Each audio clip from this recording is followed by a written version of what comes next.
네, 안녕하세요. 노화 단도이사입니다. 이번 시간에는 제가 태조고황제에 대해서 한번 더 자세히 더 알아보도록 할게요. 제가 태조고황제가 누구라고 설명을 드렸습니까? 자, 제 영상에 보면 많은 설명이 나오죠. 태조 이성계는 1398년에 63세로 승하시다. 태조 이성계는 1398년 무인년에 승하셨다. 그리고 고려 수도 서경 베이징, 그리고 계속 이렇게 내용을 보면은 경복궁은 무덤지, 본저, 팔도, 이런 내용도 나오고, 자, 여기 나오네요. 자, 동국사기의 태조고황제는 이성계로 기록되어 있다. 대역조선 증명함, 이렇게 정확하게 제가 자료를 올렸죠. 그리고 이성계가 실록에 보면 사해를 통일하셨다고 되어 있습니다. 자, 여기서 이제 중요한 거는 그 동국사기의 태조고황제라고 기록되어 있다. 바로 태조고황제가 이성계라고 기록되어 있다. 그런 설명이 되는 거죠. 자, 조선왕조실록에 이렇게 성계라고 검색을 합니다. 그러면 이게 상당히 많은 내용이 계속 이렇게 나오는데, 자, 여기에 보면 25번째 줄에 보면 태종실록 6권, 태종 3년 11월 15일 기축 첫 번째 기사, 자, 이 내용을 한번 살펴보도록 할게요. 자, 현재 그 내용에 이제 들어와 있습니다. 제가 다시 연대 읽어 드릴게요. 태종실록 6권 태종 3년 11월 15일 기축 첫 번째 기사 1403년에 명영락 1년에 기록이 되겠습니다.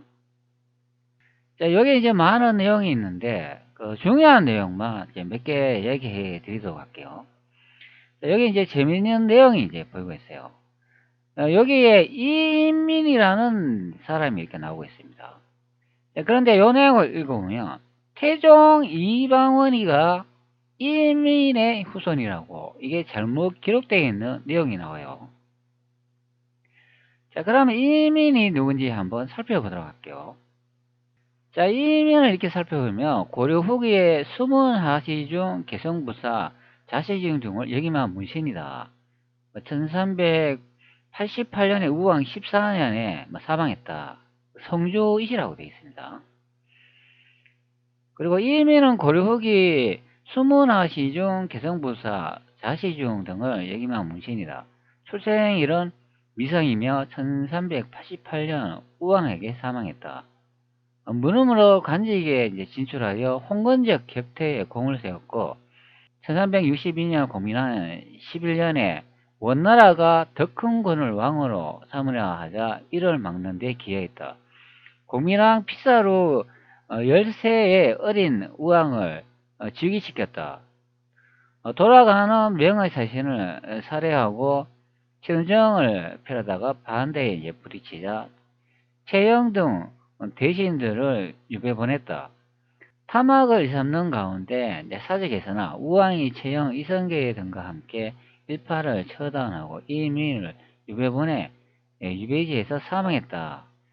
이 임이라는 사람을 이렇게 좀 살펴보면 이성계하고 그 비등한 그 대적수라고 이렇게 많이 설명을 해요. 내용에 나온 것처럼 이성계 일파한테 그 위배당해가지고 나중에 이제 사망했다. 이제 그렇게 이제 설명을 해주고 있어요. 그게 바로 앞전에 조선실록에 이제 나오는 이님의 설명이 되겠습니다. 홍무 35년 정월 초 8일에 배신인 조원이 경사에서 돌아서 말하기로. 자, 여기도 보면 또 경사라고 이렇게 언급을 하고 있죠. 자, 그러면 원문에는 뭐라고 되어 있나요? 자, 여기 보면 해가 경사라고 되어 있죠. 여러분들은 조선의 그 수도를 항상 한양이나 한성, 서울 이렇게 알고 있는데 조선왕조실록에는 항상 이렇게 경사라고 이렇게 적혀 있어요. 자, 그럼 원문 한번 보도록 할까요? 자, 한번 확대 한번 해보도록 할게요. 자, 여기에 경사라는 단어가 나오는지 한번 봅시다. 자, 여기 보면은 경사라고 이렇게 적혀 있죠. 정확하게 나옵니다. 자, 이 경사가 어디라고 설명이 드렸나요? 난징일 수도 있고 베이징일 수도 있다. 그런 설명이 되는 거죠. 자, 이방원이 이제 자금상에 이제 선도하기 이전 기록이면 그때는 난징에 있었다고 보면 되는 거예요. 근데 자금성으로 이방원이 이동 후 그 천도했다면 그때부터는 이 경서가 이제 베이징 북경이 되는 겁니다. 현재 기록은 1403년 명영락 1년에 기록이 되니까 이때는 이제 황제를 이제 선포했지요. 이제 영락제로 선포한 내용이 되는 거예요. 자, 현재 기록은 태종 이방원이 그 영락제로 선포하는 내용이 있습니다. 현재 이제 연대를 보면 이게 1402년도로 돼 있죠. 앞전에는 1403년도로 돼 있잖아요. 이때는 명건문 4년이 되는 거예요. 정난의 변이 이제 시작해가지고 끝이 나가지고 여기 태종 이방원이 영락제로 선포하는 내용이 여기 나와 있다. 그런 설명이 됩니다. 지미 종묘 사직이 중하여 이미 홍후 35년 6월 17일에 황제의 위에 올라 천하 대사를 데리고 명년을 영락 원년이라고 붙였다. 바로 이 내용이 되는 거예요. 자, 여기에 늘 제가 말씀드렸지만 여기 조선의 경기 지역을 설명해 주는 부분이 있죠. 자, 하부 나오죠. 그리고 회 나오죠. 사 나옵니다. 자, 이 하북이 이게 베이징 북경이 되겠습니다. 제가 한번 다시 검색해가 보여드리도록 할게요. 자, 하북 그러면 허베이라고 설명을 하죠. 허베이는 중국의 성이라고 합니다. 그럼 허베이를 이제 검색을 해보면 되겠죠.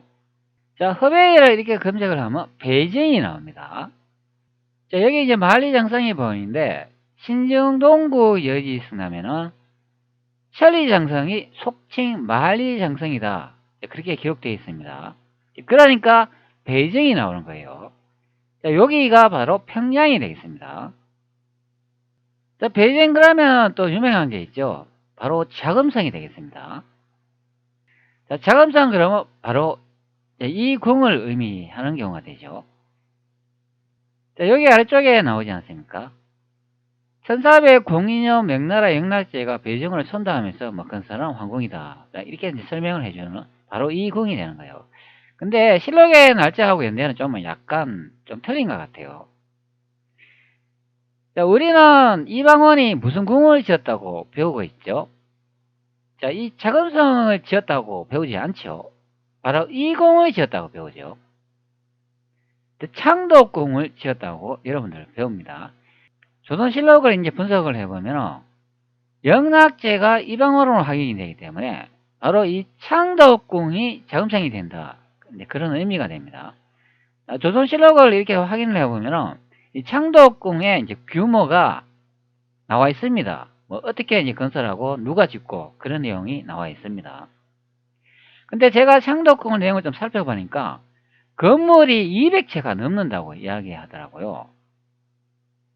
그리고 뭐 새로 또 증축을 하는데 뭐 그것도 뭐 또 뭐 200채가 되니 총 건물의 규모가 한 400채 정도가 되는 것 같은데 근데 이 건물을 보면은 이 크기가 아주 작지요.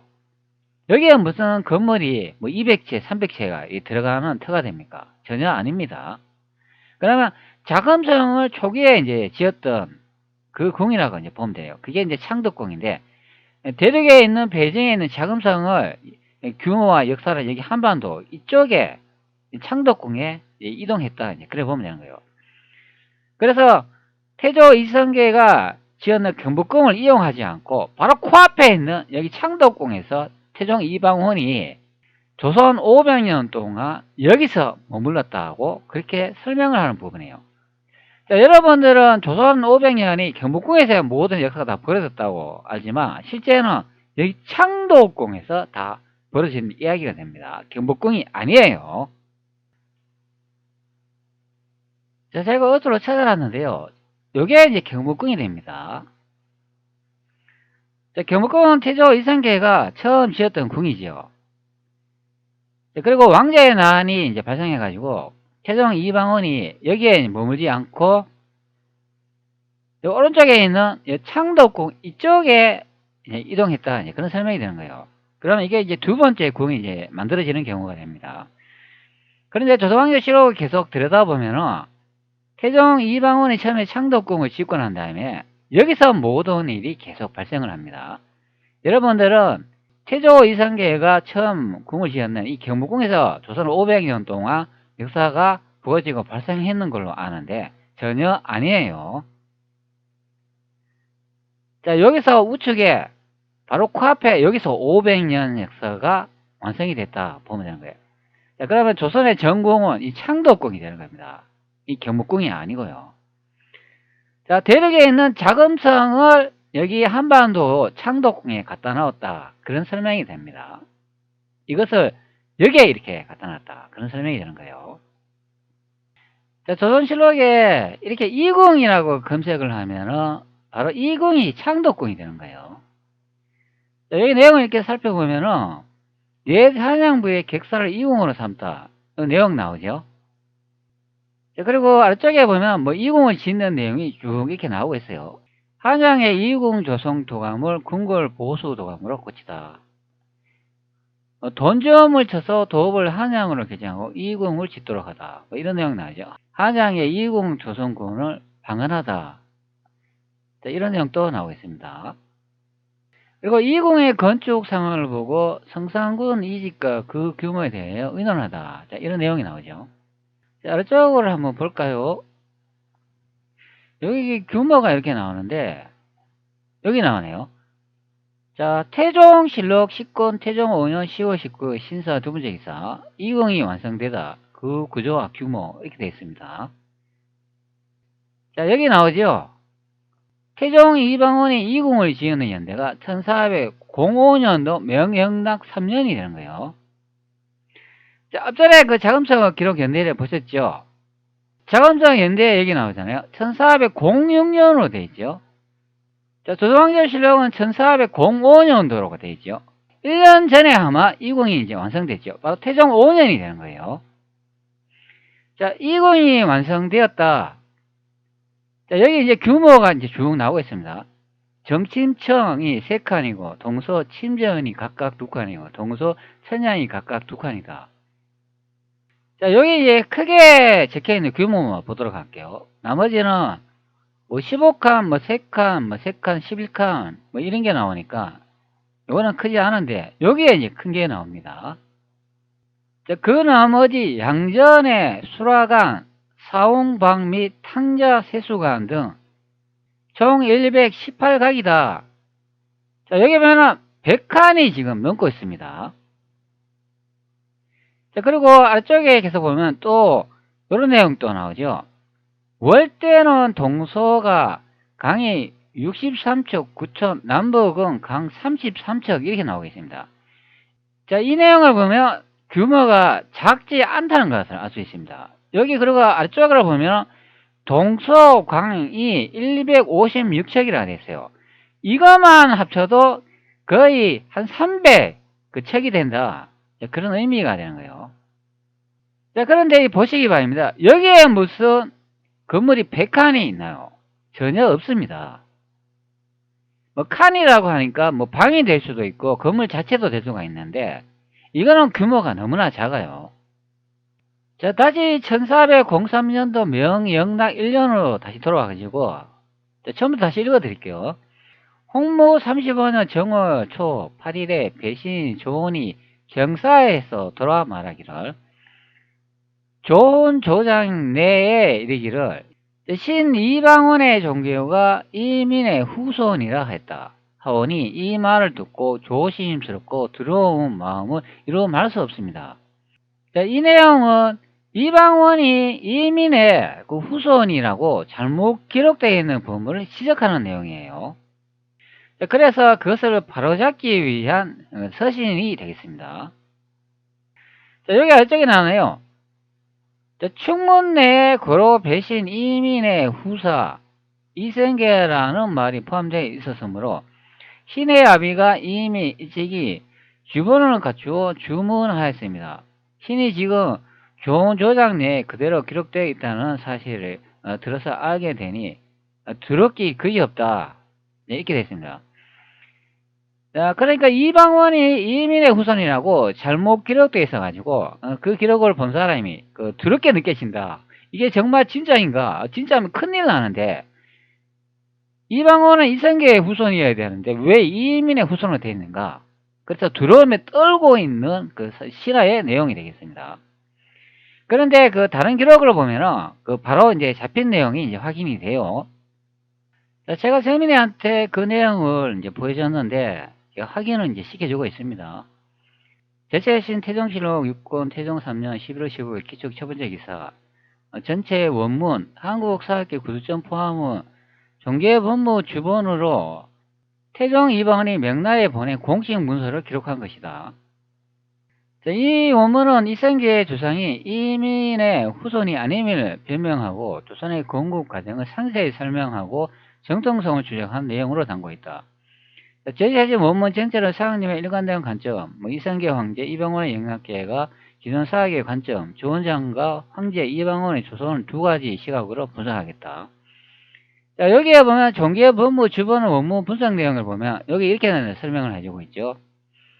기록된 문장상을 보면 이 배경이 명나라의 조은 조장의 신이방원의 종계는 이민의 후손이라고 잘못 기록되어 있다. 그래서 이방원이 이제 주장하는 내용이에요. 이거 잘못 기록됐으니까 똑바로 밝혀야 되지 않습니까? 이방원의 주장은 아버지 이성계의 선대를 조선 유정이며 신라와 고려를 거쳐왔고 이민과 무관하다고 조목조목 반복하는 내용이다. 자, 또 다른 내용을 보면은 정확하게 또 확인을 할 수 있습니다. 현재 기록은 태종실록 7권 태종 4년 3월 27일. 요거는 1404년도 명영락 2년의 기록이에요. 앞전으로 다시 돌아와 보면 이 1403년 명영락 1년의 기록이 되는 거예요. 1년 후의 기록이 잘못된 것을 이제 바로잡는 내용이 이제 적혀 있다. 그런 설명이 됩니다. 자, 여기 나오지 않습니까? 종사에 대한 조선 국왕 이가 아래기를 홍무 35년 정월 초 8일에 배신 조원이 경사에 돌아왔다. 자, 여기 경사 또 나오죠. 자, 조선의 수도 경사에서 조원이 돌아왔다고 설명을 해주고 있어요. 조원 조장 내에 신의 종계가 이민의 후손이라고 하였다. 잘못 적힌 내용을 이제 바로잡는 내용이 되겠습니다. 종계 그러면 이거 종과가 되는 거예요. 종계를 한번 뜻을 한번 살펴보도록 할까요? 종계는 주로 왕실의 개통을 의미하며 역사적으로 종계의 변모 사건을 통해 조선 건국 초기 태조 이성계 가문의 혈통이 잘못 그렸던 것을 바로잡는 내용이다. 이렇게 설명을 해주고 있어요. 그런데 명나라에 추정했던 일이다. 이건 잘못된 내용이에요. 명 자체가 이게 황제를 의미하는 거예요. 즉 태조 이성계, 태조 고황제를 의미한다 보면 되는 거예요. 태종 이방원이 자신의 아버지한테 바로 잡아달라고 그렇게 문서와 서신과 신화를 보는 내용이 되는 겁니다. 이게 역사가 조작되다 보니까 다 명나라로 자꾸 계속 해석을 하는데 이게 다 잘못된 거예요.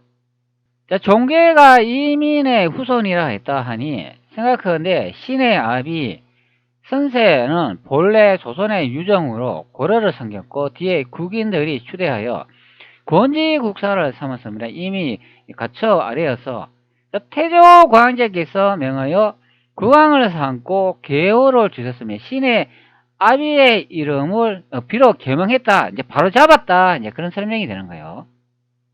그리고 허락하도록 하였다. 또 이민의 주상이 신의 종교와는 아주 다르오니 아래어 비었건대 고쳐 기록하여 주시면 일국이 심히 다양하겠습니다 하였다. 본부상서 이지강 등이 성지를 훈봉하였는데 조선 국왕이 아뢰기를 이민의 후손이 아니라고 하였으니 생각하건대 그 전의 전설이 틀린 것이다. 그의 말에 준하여 개정하라고 하였으므로 그대로 흠록하였다. 바로 이 내용이 되는 거예요. 앞전에 이민의 후손이라고 1년 전의 기록이 잘못되어 있는데 현재 요것으로 이제 바로 잡는다. 그런 의미가 되는 거예요. 자, 여기서 태조 또 고황제라는 사람이 또 등장하지 않습니까? 자, 자신이 그 혈통이 이민의 후손이라고 이 잘못된 기록을 왜 태조 고황제한테 그걸 바로 잡아 달라고 하는 내용일까요? 태조 고황제가 자신의 아버지니까 나의 아버지한테 내가 아버지의 아들이라고 그걸 확인시켜 달라고 그렇게 보는 내용이 현재 바로 잡힌 내용이 되는 거예요. 자, 여기 나오는 태조 고황제가 주원장인가요? 태종 이방원이 이민의 자식이라고 잘못 기록되어 있는 것을 바로 잡는데 태조 이성계하고 아무 상관도 없는 주원장이 왜 그것을 바로 잡나요? 그러면 이 주원장이 태조 이성계의 집안 사람인가요? 종가인가요? 아니죠. 태조 고황제가 이성계이기 때문에 자신의 아버지한테 바로잡아 달라고 하는 내용이 되는 거예요. 자, 다시 1403년에 이제 돌아와가지고, 자, 제가 여기서 이제 말씀드리고자 하는 거는 여기 아래쪽에 있는 이 내용 때문에 그렇습니다. 자, 쭉 한번 살펴보도록 할게요. 자, 여기에는 이 부분이 되는 거예요. 자, 한국사께서 번역한 내용입니다. 원문은 여기에 있는 이 부분이 되는 겁니다. 자, 여기도 보면 태조 고황제가 나오죠. 자, 한국사학계가 번역한 내용을 제가 먼저 읽어 드릴게요. 그리고 난 다음에 제가 원문을 또 해석을 해놨는데 뭐가 다른지 한번 여러분들 확인해 보시기 바랍니다. 자, 한국사학계 번역. 요 또한 불의하여 나라 사람이 신의 아비를 권지국사로 추대하였으므로 곧 갖추어 주문하였습니다. 이에 태조 고황제의 명령을 받아서 국왕이 되었고 국호와 신의 아비 개명하여 주셨습니다. 자, 이 내용으로 읽어보면 태조 고황제가 주원장으로 해석되는 내용이 되는 겁니다. 자, 그러면 주원장이 뭘 했냐면은 태조 이성계가 나라 사람이면 백성들이잖아요. 백성대에 의해 가지고 권지국사, 그 나라를 임시 다스리는 분으로 채택됐다, 그런 설명이 되는 거예요. 자, 여기서 권지국사는 태조 이성계가 되는 겁니다. 태조 이성계라는 사람이 이제 권지국사가 되니까 그러면 아래쪽에 있는 태조 고황제는 또 주원장이 되는 거죠. 자, 여기서는 나라 사람들에 의해 가지고 이성계가 나라를 임시로 다스리는 권지국사가 됐다, 그런 설명이 되는 거예요. 자, 그리고 계속 내용을 읽어보면 이에 태조 고황제 주원장이 명령을 받아서 국왕이 되었다. 나라 사람 백성들이 추대를 해가지고 이성계가 임시 통치자가 되었는데 그 임시 통치자를 허락을 주원장한테 받았다, 그 소리가 되는 거예요. 자, 그러면 이성계는 조선을 건국할 때 자주적으로 건국한 게 아니라, 자, 여기 있는 태조 고황제 주원장의 허락을 받아가지고 권지국사가 됐다, 자, 그런 설명이 되는 거예요. 자, 이에 태조 고황제의 명령을 받아서 국왕이 되었다, 여기 국왕이 되었다, 이렇게 설명을 하죠. 주원장이 이성계를 이제 권지국사 왕으로 임명했다, 이제 그런 설명이 되는 거예요. 자, 그리고 국호와 신의 아비를 계명하여 주셨습니다. 자, 이렇게 해석을 해주고 있어요. 자, 그러면 여기서 국호와 신의 아비 이름을 계명해 줬다고 합니다. 태조 이성계의 이름을 확인을 해보면 단이라고 설명을 합니다. 단. 여러분, 제가 단이라고 예전에 그 영상 그 강의에 올린 거 기억하시나요? 단이 바로 태조 이성계의 또 다른 이름이다, 휘다, 이제 그런 의미가 되는 거예요. 그런데 이 내용에서도 보면은 태조 고황제 주원장이 국호와 아비의 이름을 지어줬다고 합니다. 자, 그러면 이 내용으로 보면 조선을 건국한 사람은 태조 이성계가 아니에요. 왜? 태조 고황제 주원장이라는 사람이 이성계를 권지국사로 임명을 하고 국왕으로 만들었기 때문에, 그리고 국호를 하사했다 하잖아요. 자, 여기서 국호는 조선이라는 이름이 되겠습니다. 자, 그러면 조선이라는 이름을 내려준 사람이 주원장이 되는 거예요. 그러면 조선을 건국한 사람은 이성계가 아니고, 기존 사학으로 말하면은 조선을 건국한 사람은 주원장이 되는 거고 이성계가 아니란 말이 됩니다. 자, 조선왕조실록에 한상질이라고 이렇게 검색을 해보면 한상질이 조선의 국호를 받아온 내용이 많이 기록이 되어 있습니다. 자, 여기에 첫 구절에 나오네요. 요 태조실록이 되겠습니다. 자, 요것도 선택해서 한번 들어가 보도록 할게요. 자, 태조실록 2권 태조 1년 11월 29일 병호 첫 번째 기사 1392년 명홍무 25년 기록인데, 자, 예문학 학사 한상질을 보내어 중국 남경에 가서 조선과 화령으로 국호를 고치기를 청하게 하였다. 바로 기존 사학으로는 한상질이라는 사람이 앞전에 나왔잖아요. 태조 고황제 주원장한테 국호를 받으러 간 내용이 되는 거예요. 자, 여기 나오지요. 요사이 황제께서 신에게 곤지국사를 허가하시고 이내 국호로 묻게 되시니 신이 나라 사람과 함께 감격하여 기쁨이 더욱 간절하였다. 신이 가만히 생각하건대 나라를 차지하고 국호를 세우는 것은 진시로 소신이 감히 마음대로 할 수 없었는 일이니 조선과 화량 등의 충원을 천종에 주달하오니 삼과 황제께 제가를 해주심이 바랍니다. 국호를 조선이나 화량으로 정해달라, 그런 소리가 됩니다. 자, 현재 연대가 1392년이 되는 거예요. 1392년 그러면 조선이 건국된 해를 의미합니다. 자, 그리고 뒤로 한번 가보도록 할게요. 자, 여기 이제 네 번째 또 나오죠. 국호를 조선을 청하는 예부의 자문, 이렇게 나오죠. 자, 요거는 한상질에 관한 내용이 되는 겁니다.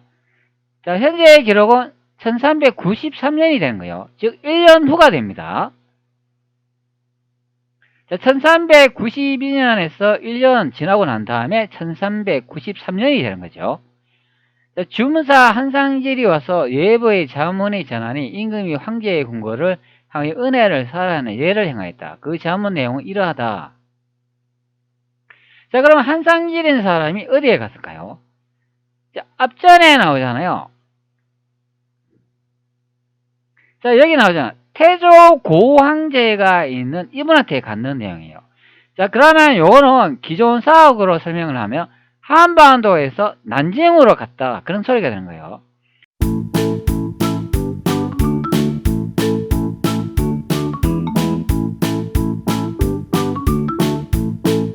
자, 1403년 명영락 1년의 기록에 다시 돌아보면 여기 나오는 태조 고황제, 이분이 되는 거예요. 자, 그러면 여기서 나오는 태조 고황제는 우리 기존 사학으로는 주원장으로 알고 있죠. 자, 그러면 이 주원장이 어디에 있었습니까? 난징에 있었죠. 자, 여기 보면 내용이 나오죠. 국호와 신의 압이 이름을 개명하였다, 이렇게 나오죠. 자, 국호는 조선이고 개명은 단.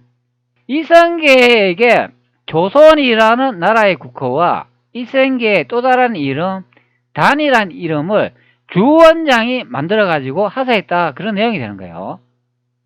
자, 그게 바로 1393년 조선이 건국되고 난 다음 1년 후의 기록에 나와 있다, 그런 설명이 됩니다. 자, 여기 아래쪽에 이렇게 설명을 하고 있죠. 그 자문의 본부의 우시랑 장지 등이 홍무 25년 윤 12월 초 9일에 상과 성지를 받들었는데 그 조칙에 동의의 국호에 다만 조선의 칭호가 아름답고 그것이 전래한 지가 오래되었으니 그 명칭을 근본으로 하여 본받을 것이다. 하늘을 본받아 백성을 다스려 구사의 영고의 번성케 하라고 하소서.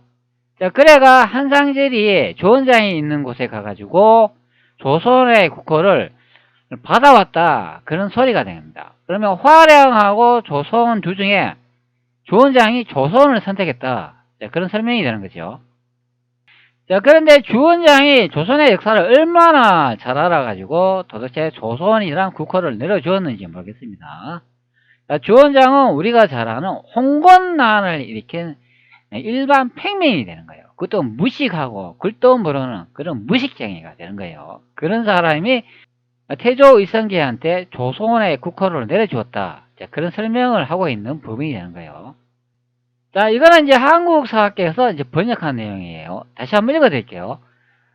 요 또한 불의하여 나라 사람들이 신의 아비를 곤지국사로 추대하였으므로 곧 갖추어 주문하였다. 이에 태조 광제의 명령을 받아서 국왕이 되었고 국호와 신의 아비를 개명하여 주셨습니다. 그러면 요 내용으로 보면 주원장이 조선의 국호를 내려주고 태조 이성계의 또 다른 이름까지 지어줬다, 그런 설명이 되는 거예요. 그러면 우리 보통 명나라라고 하는 명사나 명실록에는 도대체 어떻게 되어 있는가 한번 확인을 해봐야 되죠. 과연 주원장이 이름을 내려주었는가 확인을 해봐야 된다, 그런 설명이 됩니다. 자, 제가 명실록에 이렇게 찾아놨어요. 여기 보면 이성계 곤지국사라고 검색하면 이런 내용이 나와요. 자, 여기에 보면 뭐 태조 고황제 되어 있고 여기 1392년에 되어 있습니다. 아, 연대를 보니까 딱 맞아 떨어지네요. 자, 그러면 여기에 나오는 내용이 이게 뭔 내용일까요? 여기 한자를 뭐 조선이란 말 또 나오고, 자, 그러면 여기서 한번 내용을 한번 번역을 한번 해봐야 되죠. 자, 제가 한번 번역을 한번 해볼게요. 자, 여기 보면 고려태서 대행 이성계가 국호를 변경하고자 사신이 보낸 허락을 구하니 황제가 아뢰되 동의의 이름 가운데 조선만이 가장 아름답고 그 유래가 유구하니 국호를 조선으로 고쳐라 이렇게 되어 있습니다. 자, 그럼 요 번역 내용으로 보면 와 이거 주원장이 그럼 조선을 국호를 내려준 게 맞네 이성계한테 이렇게 되는 거죠. 자, 이게 바로 원문이 되겠습니다. 이거 잘 안 보이시나요? 좀 확대가 좀 보여드릴까요? 자, 이 정도로 보면 좀 크게 보이시죠? 자, 그럼 또 다른 기록을 하나 더 보도록 할게요. 자, 요것도 한번 봅시다. 자, 여기도 이제 기록이 하나 있습니다. 요거는 1393년이죠. 아, 그럼 또 1년 또 지났네요. 자, 요거는 뭐라 되는지 제가 한번 또 번역을 한번 해 보도록 할게요. 자, 한번 봅시다. 글이 좀 잘려가지고 다 안 보이는데. 자, 조선의 국무총리 이성계는, 자, 요 국무총리라는 거는 이거는 권지국사가 되는 거예요. 그 나라를 임시로 다스리는 사람이 된다. 그런 설명이 되는 거예요. 그 현대로 따지면 국무총리급이 되는 거죠. 나라의 왕이 아니고 임시로 나라를 다스리는 분이 돼요. 권지국사 또는 권서국사라고 하는 겁니다. 자, 조선의 국무총리 이성계는 국호 변경에 대한 감사의 표시로 말과 특산물을 조공하는 사신을 보내어 감사를 표했습니다. 또한 고려 공민화의 금인을 바치고 국호 허락을 받고 사신 이천에게 비단과 종계를 하사했습니다. 자, 이런 내용이 납니다. 자, 이런 내용을 보면은 그러면 주원장이 국호를 내려준 거 맞네. 이제 그렇게 해석이 되죠. 자, 여기 나오잖아요. 그 단이라고 이제 개명을 했다고 하니까 바로 이 부분 내용이 되는 거예요. 자, 원문을 한번 보도록 하겠습니다. 현재 3페이지로 되어 있는데 이 2페이지로 가야 됩니다. 조금 확대해 보도록 하겠습니다. 자, 여기 보면 뭐 국왕이라는 단어도 나오고 여기에 보면은 성계, 부성계 이런 말 나오죠. 그리고 아래쪽에 보면 여기 보면 이름, 단이라고 이렇게 되어 있습니다. 이거 한자가 좀 작네요. 좀 더 크게 확대해 보여드릴게요. 자, 여기 단이라고 작은 글씨로 되어 있죠. 자, 이 부분 작은 글자로 되어 있는데 이거는 각주 부분이 되는 거예요. 근데 보조 용도로 읽는 사람들이 정확하게 어떤 것인지 확인하는 용도로 사용하는 것이기 때문에 이거는 해석에 포함하지 않습니다. 그리고 위쪽에 다시 한번 볼게요. 부성계 이렇게 되어 있죠. 자, 그리고 권지국사 뭐 이렇게 되어 있습니다.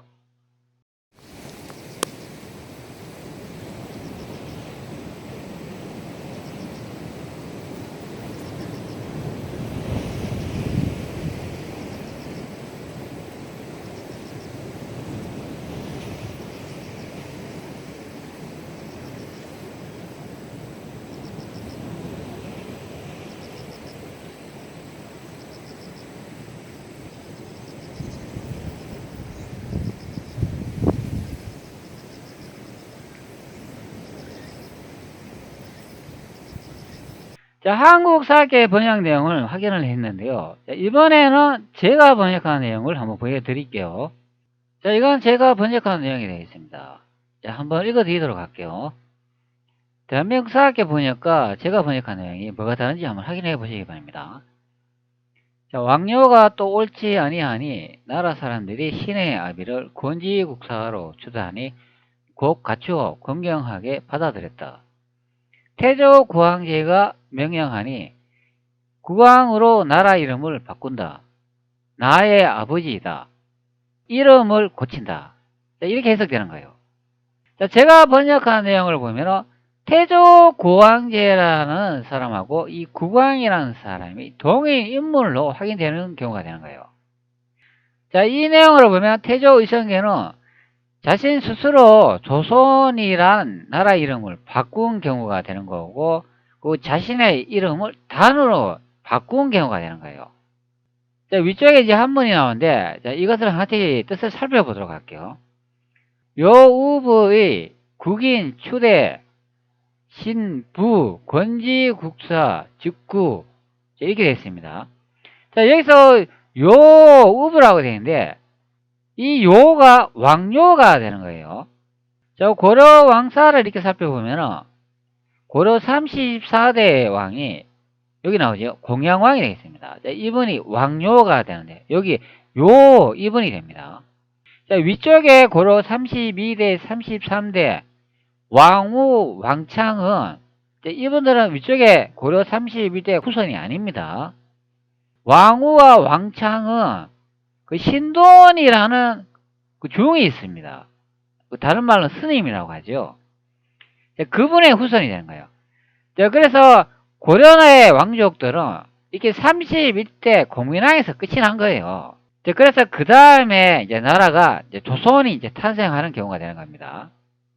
자, 여기 나오는 고려 34대 왕요의 요 이분이 되겠습니다. 자, 그래서 제가 이렇게 왕요 이렇게 이제 번역을 해놨죠. 자, 이것의 뜻을 하나씩 살펴보도록 할게요. 아름다울 옥요. 자, 요거는 왕요가 되는 거죠. 그 다음에 또다시, 또 무슨 짓을 한다. 이제 그런 의미가 되는 거예요. 반복하는 그런 문장이 되는 거예요. 자, 아닌가 부정형입니다.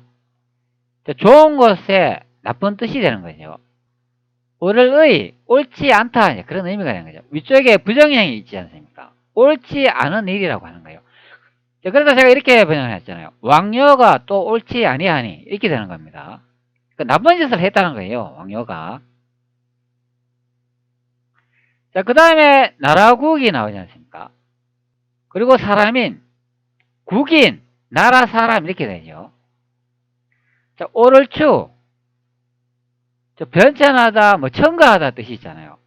뭔가를 추대하거나 상소하는 그런 내용이 되는 거예요. 그러면 나라 사람이 추대하다 그렇게 되는 거죠. 그럼 뭘 추대하냐? 여기 나오잖아요. 이성계를 권지국사로 추대한다. 그런 의미가 되는 거예요. 자, 일대라는 말이 나옵니다. 머리 위에 놓다, 생각하다 이런 의미가 있죠. 자, 나라 사람들이 생각하는 거죠. 그 다음에 신하신, 그리고 신하도 생각하는 거죠. 자, 그럼 국인과 신하가 이제 생각을 하는 겁니다. 자, 그 다음에 아비라고 하잖아요. 그럼 여기서 아비는 누구일까요? 태종 이방원의 아버지 이성계가 되는 거죠. 자, 그 다음에 저축권 이렇게 되는 거죠. 저울이 뭔가요? 이 사람을 추대할 건가 저 사람을 추대할 건가 이렇게 생각해 본다 그런 의미가 되는 거죠. 저울에 달아가지고 재본다 그런 의미가 되는 거예요. 옳고 그름을 이제 한번 생각을 해본다. 또 누가 권지국사로 되면 좋은가 이제 그런 것을 생각해 보는 거죠. 그 다음에 알지, 깨닫다, 깨달았다. 자, 이분이 돼야 된다. 여기 부가 돼야 된다. 그런 소리가 되는 거죠. 자, 그 다음에 나라 나오지 않습니까?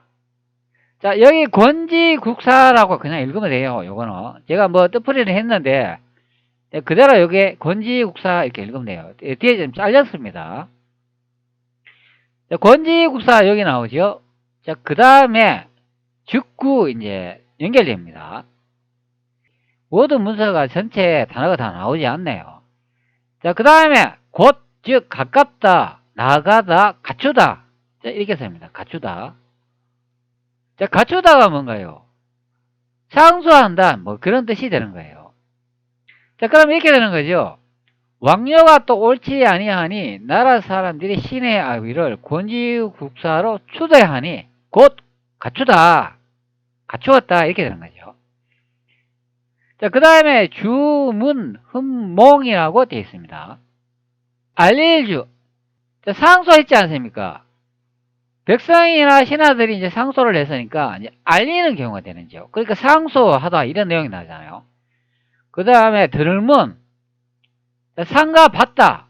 받는 사람이 누구인가요? 자, 여기 나오잖아요. 권지국사가 될 사람, 부가 되죠. 이방원의 아버지가 되는 거죠. 자, 그 다음에 공경할 이불몽이라고 되어 있습니다. 자, 공경하게 받다. 자, 이불몽, 입히다, 덮다, 받아들이다, 이제 그런 뜻이 되는 거예요. 흠몽이라는 뜻이. 자, 그러면 이렇게 되는 거죠. 공정하게 받아들였다. 자, 이렇게 됩니다. 자, 그 다음에 태조 고황제 명의 국왕사 개국 고 신부 이렇게 되어 있습니다. 자, 여기에 성계라고 되어 있는 이 부분은 각주 내용이 되는 거예요. 앞전에 이 문장을 강조하기 위해서 적은 내용이 됩니다. 여기 단이라고 되어 있잖아요. 이것도 같은 맥락이 되는 거예요. 자, 이것도 한번 뜻을 보도록 할게요. 자, 클 대 크다. 자, 주상조. 그 다음에 덧풀고 임금아. 임금제. 여기서는 그냥 태조 고황제로 읽으면 돼요. 자, 그 다음 목순명. 자, 명하다가 있죠. 명령을 내리다 뜻이 있습니다. 자, 그러면 태조 고황제가 명하다 이렇게 되는 거죠. 그 다음에 활리. 무슨 행위를 하는 내용이 되는 거예요. 자, 그래서 제가 이렇게 번역을 해놨죠. 태조 고황제가 명령하니 이렇게 번역을 해놨어요. 자, 그 다음에 나라국이 나오죠. 임금왕. 여기서는 국왕이 되는 거죠. 자, 고칠예. 그러면 국왕이 고치다 이렇게 되는 거죠. 고칠계가 나오니까. 자, 그 다음에 나라국 부르짖을로. 자, 부르짖다는 큰 소리로 울면서 외친다 그런 뜻이잖아요. 그러면 입으로 말을 하는 경우가 되는 거죠. 자, 국왕이 말을 하면서 나라를 고친다 이렇게 해석됩니다. 자, 그래서 저는 이렇게 해석을 하잖아요. 국왕으로 나라 이름을 바꾼다 이렇게 되는 겁니다. 자, 전체 읽어드릴게요. 태조 고황제가 명령하니 국왕으로 나라 이름을 바꾼다. 자, 이렇게 해석을 하십니다. 자, 여기서 이제 국왕이라고 이렇게 나오잖아요. 원문에도 이 국왕이라고 이렇게 나오지 않습니까? 바로 이번에 이제 권지국사가 되는 거죠. 왜? 나라 사람들이 신의 아비를 권지국사로 추다했잖아요. 그러면 나라를 다스리는 분이 되는 거죠. 그러니까 국왕이 되는 겁니다. 자, 그 다음 내용을 보면 시계명이라고 되어 있잖아요. 자, 처음시. 자, 처음이라고 하잖아요. 나라의 국왕이 됐지 않습니까? 그러니까 처음에 시작한다. 그런 의미가 되는 거죠. 근원이 되잖아요. 자, 그 다음에 고친다. 뭔가를 또 고친다고 합니다. 그럼 뭘 고치나? 아래쪽에 이름을 고친다. 그렇게 설명이 되는 거예요. 자, 그 다음에 처음에 이제 나라가 만들어지는 경우가 되는 거죠. 자, 개국이라고 되어 있잖아요. 여기 개국. 그러니까 개국을 하니까 자신의 이름을 바꾼다. 그런 설명이 되는 거예요. 그럼 자신의 이름을 바꾸는 사람이 누군가? 여기 나오잖아요. 국왕이 되는 거예요. 국왕은 이성계인데 조선의 이름을 바꾸고 그리고 자신의 이름을 단으로 바꾼다. 그렇게 해석되는 겁니다. 그리고 여기 각주 부분이 단이라고 나오지 않습니까? 자신의 이름을 단으로 바꾼다. 그렇게 각주로 설명을 해주고 있어요. 그리고 신부라고 하니까 요 부, 아비부가 나오니까 이 아비가 바로 성계라고 말하는 부분이 되는 거예요. 자, 그럼 제가 번역한 내용을 보면 태조 고황제나 이 국왕이라는 사람은 동일인물이라는 것을 알 수 있습니다. 자, 태조라는 거는 처음 나라가 탄생되잖아요. 개국 아닌가요? 개국이니까 조선의 이름을 바꾸는 경우가 되는 거죠. 그전에는 고려였잖아요. 고려에서 이제 조선을 바꾸니까 바로 태조가 되는 거예요. 자, 그 다음에 고황제가 나오는데 태조 이성계가 처음 조선을 건국할 때 하늘에 천명을 받아가지고 조선이라는 이름을 지었다고 하니까 그래서 천명을 받은 이름이 바로 이게 고황제가 되는 거예요. 그럼 이것도 두 단어를 합치면은 태조 고황제가 되는 거죠. 바로 태조 고황제가 이성계이고 여기 국왕이라는 사람도 이성계가 되는 거예요. 자, 그리고 나라 사람들이 신의 아비를 권위국사로 추다해가지고 이성계가 그것을 이제 받아들였기 때문에 국왕이 되는 거예요.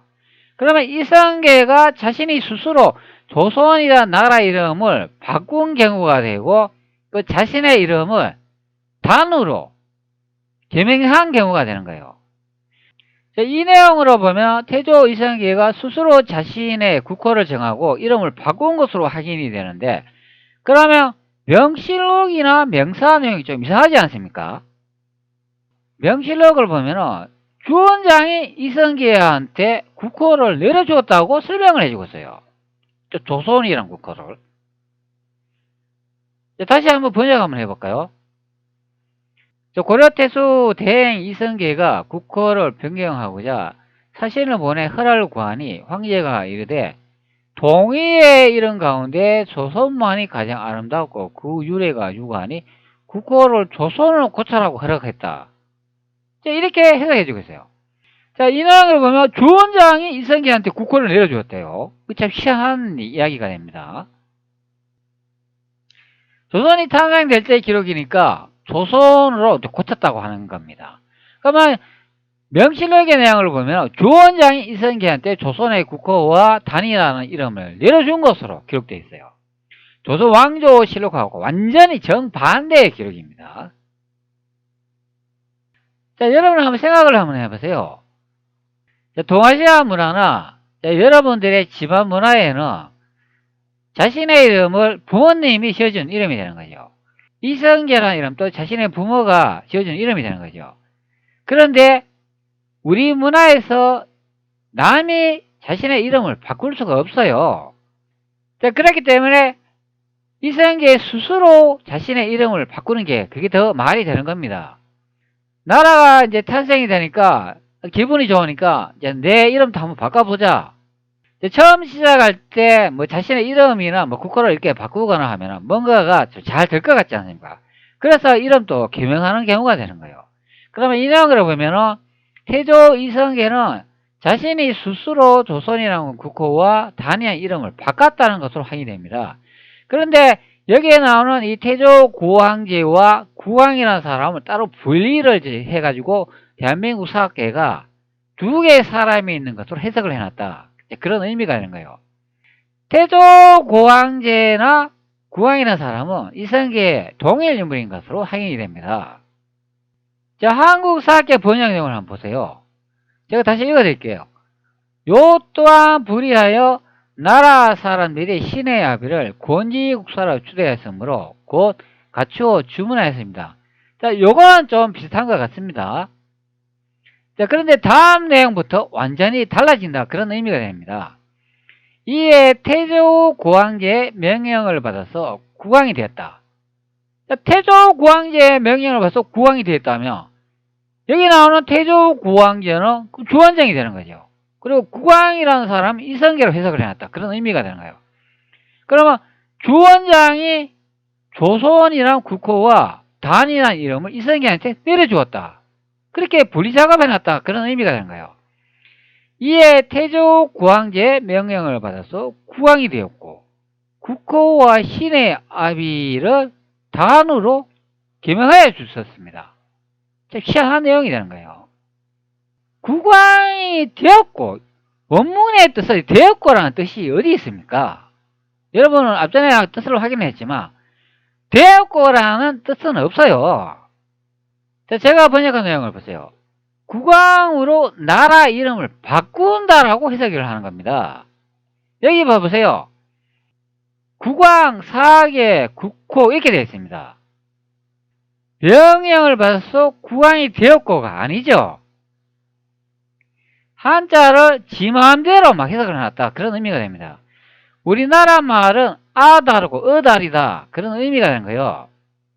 이 문법에 조사 있지 않습니까? 뭐뭐에서, 뭐뭐께서, 그리고 접속사가 있어요. 뭐뭐와 뭐뭐은 이런 걸 중간에 문장에 막 삽입하면 전체 문장의 뜻이 완전히 달라지는 경우가 되는 거예요.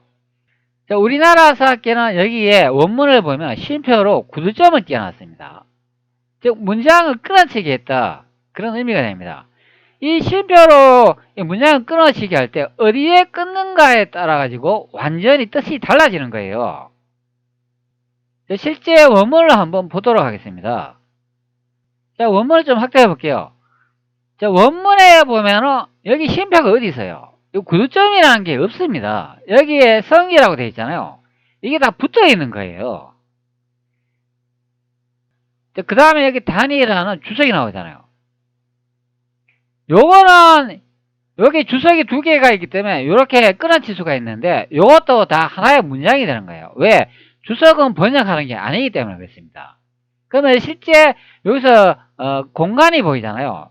빈 공간이 보이는데 요것만이 구두점이 되는 거예요. 띄어쓰기가 되는 겁니다. 그러면 실제 단어는 이렇게 돼 있고 이렇게 하나로 다 이렇게 붙어 있다, 그런 의미가 됩니다. 태도 고황제 명 이렇게 붙어 있고 계속 문장이 이렇게 연결되는 겁니다. 구광이라는 단어가 나오고 이렇게 주르륵 다 붙어 있죠. 그러고 난 다음에 부라는 그 한자가 나오는데 이것을 누군가 확인시켜 주기 위해서 성계로 적어놨다, 그런 의미가 되는 거예요. 그 다음에 이름을 또 바꾸었다 확인해 주기 위해서 이렇게 단이라고 또 작은 글자로 또 주석을 달아놨다, 그런 의미가 됩니다. 한국사학계는 여기 태조고황제라고 나와 있는 이 호칭과 구광이라는 거 따로 분리해 가지고 하사한 것처럼 만들어 놨다, 그런 의미가 된 거예요. 이에 태조고황제의 명령을 받아서 구광이 되었고, 이게 아닙니다. 다시 보여드릴게요. 태조고황제가 명령하니 국왕으로 나라 이름을 바꾼다, 이렇게 되는 거예요. 이성계가 나라 사람들과 신하들에 의해 가지고 권위국사로 추대했잖아요. 그리고 그것을 받아들였으니까 국왕이 되는 거예요. 국왕이 되면 태조가 되는 거죠. 그렇기 때문에 태조고황제하고 국왕이 동일인 것으로 확인이 됩니다. 그래서 제가 재민이한테 그 구두점에 대한 이야기를 좀 해봤어요. 그러니까 이렇게 답변을 해주더라고요. 원래 한자는 구두점이나 조사, 접속사가 없잖아. 있다고 해도 한문에는 단어가 정해져 있지. 문자를 구분을 하는 단어가 없으면 그거는 끊어 읽어야 정상이죠. 현대 언어는 해석하다 보니 뭐뭐에서 뭐뭐서까지 뭐뭐세 이런 구두법을 집어넣어 버린다는 거야. 그러면 한국어는 다르고 다르다고 하잖니. 접속어나 조사를 어떤 것을 삽입하는 것에 따라 전체 문장의 뜻이 달라져 버린다는 거야. 사용자가 한문을 많이 번역해 보니까 거의 대부분은 거꾸로 먼저 해석하게 되더라고. 한국사학계가 원문에 이런 심표 구두점을 찍어가지고 문장을 나누어 놓았는데, 이렇게 구두점을 찍어가 심표로 이렇게 다 문장을 나누어 놓았다, 그런 의미가 되는 거예요. 근데 실제 조선왕조실록은 이렇게 다 붙어 있는 상태가 되는 거예요. 그리고 중간에 이렇게 공간이 하나씩 이렇게 있는데 그런 거는 이제 구두점이라 이제 봐도 되는 거지요. 이렇게 표시한 것은 각주가 되는데 요거는 또 각주가 된다, 이렇게 설명을 제가 이렇게 달아놨어요. 각주는 번역하는 것이 아니죠. 앞쪽의 문장의 뜻을 정확하게 하기 위해서 보조로 사용된 것인데 조선실록에는 작은 문자로 적혀 있다고. 구두점이나 조사, 접속사를 집어넣으면 한국사학계 해석하고 사용자 해석과 전혀 다르게 나오죠. 구두점을 찍어놓은 해석하고 실제 원문 구도 번역하고 어떤 차이점이 다를까? 한번 각각 문장을 해석해 비교해 달라고 제가 이렇게 했어요. 그러니까 이렇게 이제 답변을 해주네요. 원문 구두법에 따른 해석법, 한국사학계 구두법 심표 이제 삽입해서. 이렇게 이제 문장이 나오는데 이거는 공양왕에 또한 불이했고, 문장 A, 이 문장은 나라 사람이 신의 아비를 추대하였으며, 이 문장은 그래서 신의 아비가 권지국사가 되었고, 그 다음에 이 문장은 권지국사가 된 사람을 곧 갖추어 윗사람 명황제, 이 명황제는 주원장이 되는 거죠. 주원장에게 이제 알렸다. 그리고 이 문장은 공경이 태조고황제 주원장의 명을 받아 국왕이 되었다. 그 다음 문장은 태조고황제가 국호를 기생해 주셨다. 그 다음은 신의 아비는 비로소 이름을 단으로 고치었다. A 플러스 B 플러스 C는 D 보고 뭐 이런 식으로 되고, E 플러스 F는 상부 명령 하사가 된다. 하사가 된다고 하면은 여기 태조고황제 이 사람 있잖아요. 이건 주원장으로 해석하는 경우가 되는 거예요. 그 다음에 신의 아비는 비로소 이름을 단으로 고쳤다. 요거는 이제 이성계가 되는데, 주원장인 윗사람이 아랫사람 이성계한테 뭐 국호하고 이름을 이제 내려준 경우로 해석을 해버린다. 그렇게 되는 거예요. 그러면 지결과가 된다. 이성계의 행위는 명황제의 승인하에 종속되는 경우가 된다. 이렇게 되는 겁니다. 그러면 이성계가 조선을 건국할 때 그 이름을 주원장한테 받아왔다. 그렇게 해석되는 경우가 되는 거예요. 그리고 이름도 같이 받아온 경우가 됩니다. 그러면 주원장이 이름을 지어줬다. 그렇게 되는 거죠. 자, 이번에는 사항자님 구두법 없이 태조고황제를 해석하면은 이렇게 됩니다. 자, 여기 보면은 이 문장은 공양왕이 또한 불의하여 나라 사람이 신의 아비를 건지국사 추대하였다. 그 다음 문장 추대받은 사실을 곧 갖추어 아래였고 천명을 공정히 받들었다. 여기서는 천명이라고 나오죠. 전혀 다른 해석이 되는 겁니다. 태조고황제께서 명하시어 국왕이 되게 하고 국호를 기증해 주셨다. 자, 여기는 태조고황제는 이성계가 되는 거죠. 신의 아버지는 벼서 단어로 이름을 고쳤다. 이렇게 되죠. 자, 요거는 A는 추대가 되고 B는 천명 수용이 되고 C는 이성계의 주도적 결정이다. D는 결과인데 이성계의 행위는 천명과 국인 추대에 따라 자주적 행위가 된다. 자, 이렇게 설명을 해주세요. 자, 구두점이나 무엇에서, 무엇에서 깼어, 무엇에의, 무엇에 이런 것을 중간에 삽입하면 전혀 다른 뜻이 되는 거예요. 그리고 쉼표를 찍어가지고 문장을 나눠버리면 전혀 또 다른 뜻이 된다. 그런 의미가 되는 거예요. 자, 근데 제가 해석한 걸 보면은 이성계의 행위는 천명과 국인 추대에 따라 자주적인 행위인 것으로 확인이 된다. 그런데 한국 사학계처럼 이렇게 구두점을 찍고 없는 그 단어를 막 삽입하면 이렇게 되는 거예요. 이성계의 행위는 명황제의 승인하에 종속되어 버린다. 전혀 다른 뜻이 되는 겁니다. 다른 해석이 되는 거고요. 자, 그리고 동아시아 이제 문화권에 부모가 지어낸 이름을 남이 바꿀 수 있니? 제가 이렇게 물어봤어요. 자, 그러니까 이렇게 답변을 해주고 있습니다. 자, 동아시아 문화 이름의 의미. 동아시아는 특히 조선과 같은 유교 문화권에서 이름을 단순히 호칭 이상의 의미를 가진다. 부모의 권리 이름을 부모가 자식에게 내려주는 것으로 그 이름에는 부모의 기대와 사랑이 담겨있다. 이는 부모의 권위를 상징한 것이다. 이거는 불경의 행위다. 당사자가 아닌 타인의 개인의 이름을 바꾸는 행위는 부모의 권위를 침해하고 그 사람의 정체성을 흔드는 매우 불경하고 무례한 행위로 여겨진다.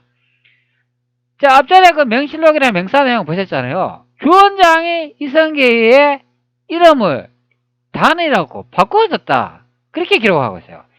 이것은 매우 불경스럽고 무례한 행위다고 이렇게 답변을 해주고 있어요.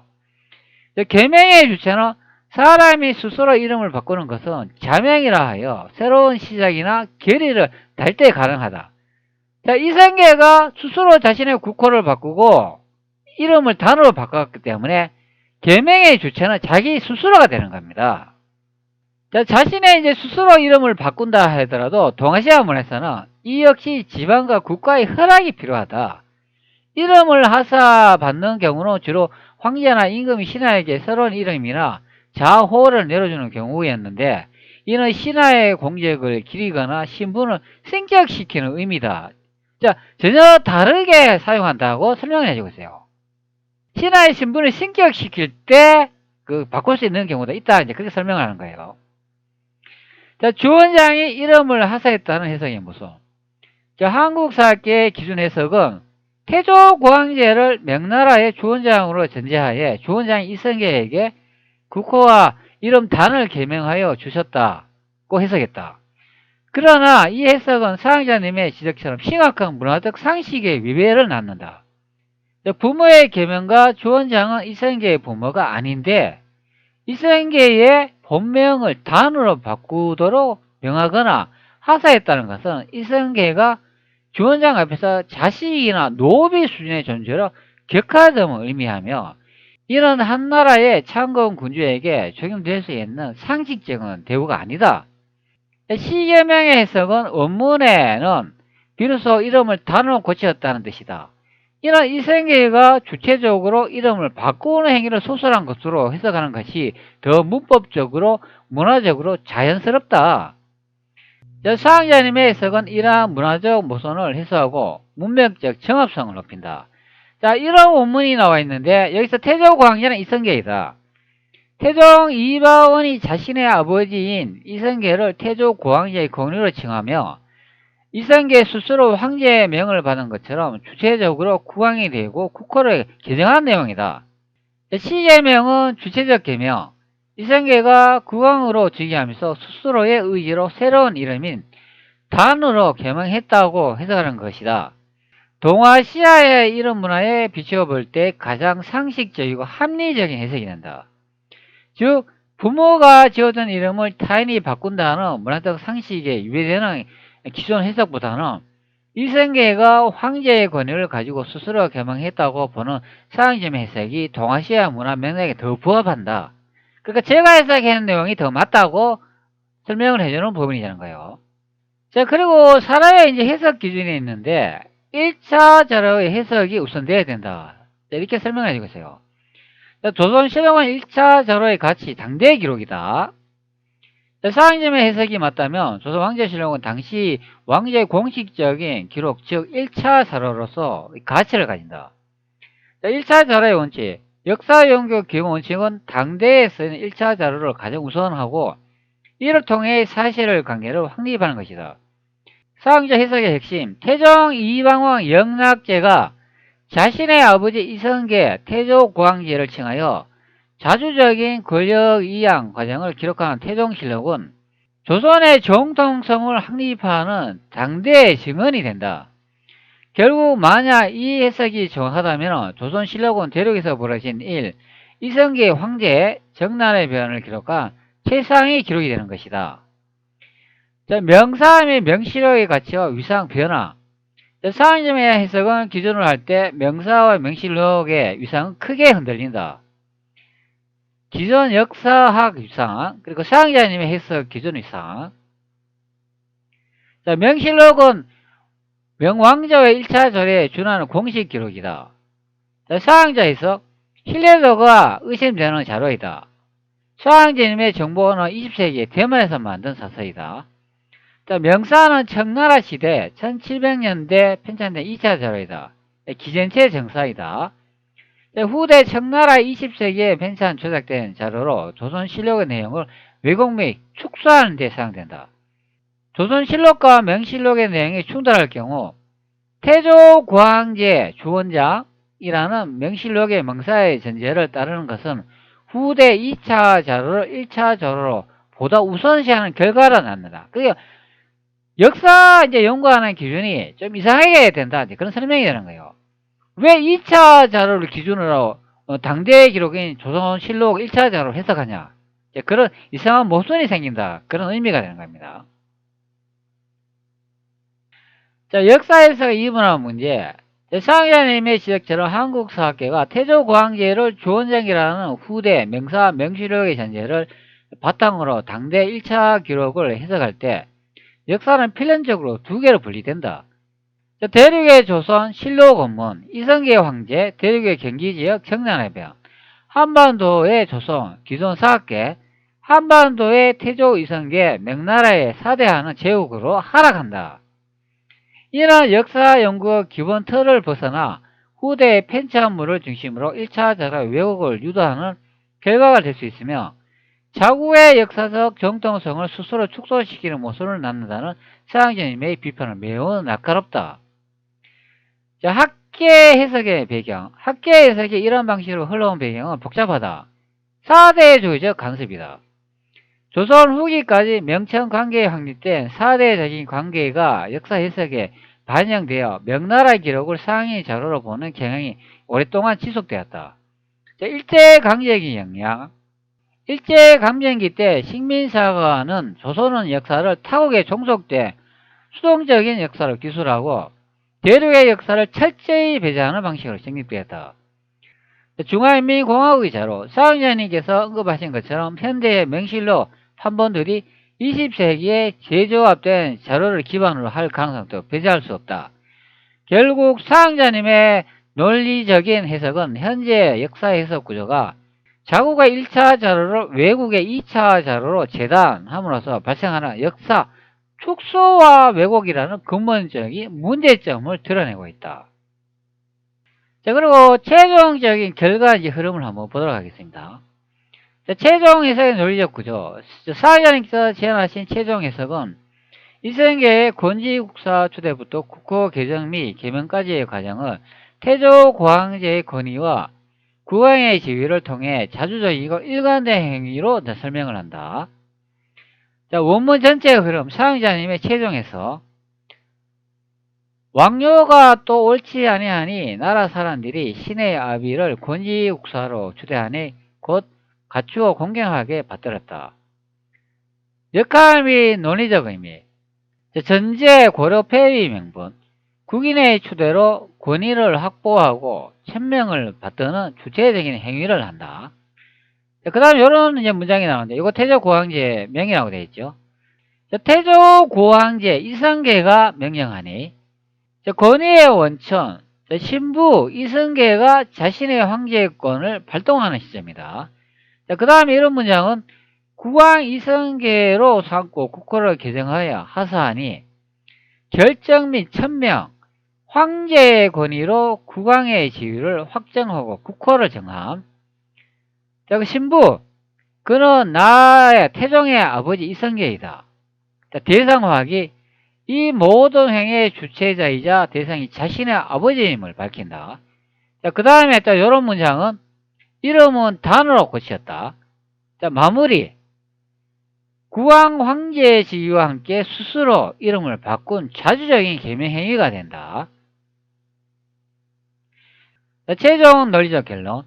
자, 문화적 모순 해소. 태조고황제가 타인 주원장이 아닌 이성계 자신이었기에 이름을 단어로 고쳐주었다는 기록이 타인이 부모의 이름을 함부로 바꿀 수 없는 동아시아 문명의 상식에 부합한다. 주체적 건국 증명. 이성계는 단지 추대를 받은 권지국사에 머물지 않고 태조고황제의 권위를 통해 국왕의 지위와 국호를 스스로 천명했음을 보여주고 조선 공국의 자주성을 완벽하게 입증한다. 실록의 일관성. 태종 이방원 영락제가 자신의 아버지 이성계의 황제적 정통성을 직접 증언하고 선포하는 문맥이 조선실록 내의 다른 기록들과 일관성을 유지한다. 자, 이 기록은 조선왕제실록에 나와 있죠. 자, 바로 이 기록이 되는 겁니다. 태종실록 4권 태종 2년 12월 10일 임술 첫 번째 기사 1402년도 명건무 4년에 기록이 되는 거예요. 자, 여기 보면은 봉천승훈왕제가 조하기를 옛날 우리 부왕 태조고황제께서 천하에 임하신 지 40년에 온 세상이 모두 신첩이 되었다. 고황제께서 군신을 버리고 건문이 위를 이음해 권세가 가득한 자에게 돌아가 헌장에 변란을 시키고 권력을 실패하여 화가 거의 짐에게 임시게 됐다. 바로 이 내용이 되는 거예요.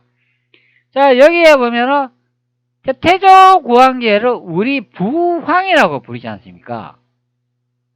태조고황제를 자신의 아버지라 부른다. 바로 이 내용을 설명한 부분이 되는 거예요. 자, 그러면 태조고황제가 이방원의 아버지로 이제 확인이 되죠. 자, 이 기록은 앞전에도 설명을 했지만 태종 이방원이 영락제로 선포하는 내용이 되는 거예요. 지미 종묘 사직이 중하여 이미 홍무 35년 6월 17일에 황제 위에 올라 천하의 대사를 내리고 명년을 영락원년이라고 해서 아름답게 만방과 더불어 함께 즉기 다스름에 이르렀다. 바로 이 내용이 되는 거예요. 여기 나오잖아요. 생각하는데 너희 조선은 고황제 때 항상 직공을 다하였기 때문에 사신을 보내어 조유하노니 마땅히 알지어다. 자, 여기 정확히 나오잖아요. 조선 고황제 나오잖아요. 자, 태조고황제가 앞전 제가 설명했잖아요. 이성계가 스스로 조선이라는 이름 지었다고 하니까 생각하는데 너의 조선은 고황제 때 항상 직공 이렇게 설명을 하니까 여기서 이제 확인이 되죠. 다시 보도록 할게요. 태조 고황제가 명령하니 국왕으로 나라 이름을 바꾼다. 나의 아버지 성계이다. 이름을 단으로 고친다. 자, 여기 나오지 않습니까? 나라 이름을 바꾼다. 개국했으니까 조선으로 바꾼다. 바로 그 내용이 되는 거예요. 자, 여기 중요한 내용 나오잖아요. 자, 경기 나오죠. 자, 조선의 수도권. 자, 하북 지역이라고 설명을 해주고 있습니다. 그리고 제남이라고 또 나오죠. 하북, 제남, 횟수 나오지 않습니까? 자, 옛날 우리 부왕, 태조, 고황제, 자, 이 내용의 허물을 한번 살펴보도록 할게요. 부왕이라는 말이 나오는지 한번 살펴보도록 하겠습니다. 자, 여기 나오지 않습니까?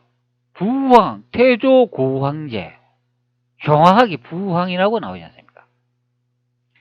자, 그리고 태종실록 또 다른 내용을 보면은 또 영약제가 이방하는 것이 확인이 되죠. 자, 여기 내용에 보면 즉 태종 황제가 이방원이라고 딱 적혀 있지 않습니까? 태종 황제가 이방원인데 자, 연왕이라고 되어 있지 않습니까? 즉 태종 황제 연왕이다. 자, 여기다 조선의 수도가 경사라고 되어 있지 않습니까? 자, 원문을 다시 한번 살펴보도록 할게요. 뭐 이런 원문은 제가 예전에 다 공개를 했어요. 자, 여기 나오지 않습니까? 연왕 즉 태종 황제. 태종이 이방원이잖아요. 그러니까 영약제죠. 자, 그리고 태조실록 상권 태조 2년 2월 15일 경희 처부제 기사 1394년 명홍무 2년의 기록을 보면 한상질이 이승기한테 요 국호를 받아오잖아요. 자, 주문사 한상질이 와서 예보의 자문을 전하니 임금이 황제의 궁궐을 향하여 은혜를 사례하는 예를 행하였다. 그 자문은 이러하다.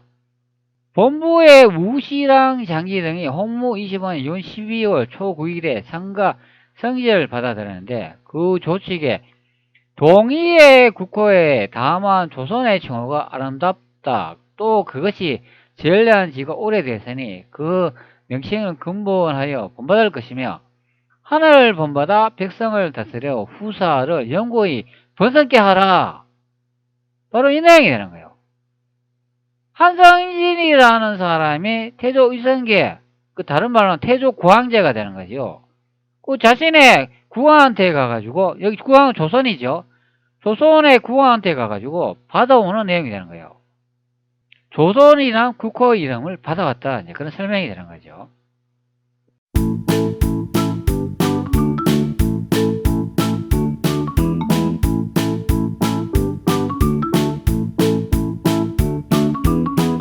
이 조선왕조실록을 다시 재번역해야 됩니다. 이거 다 순언틀이에요.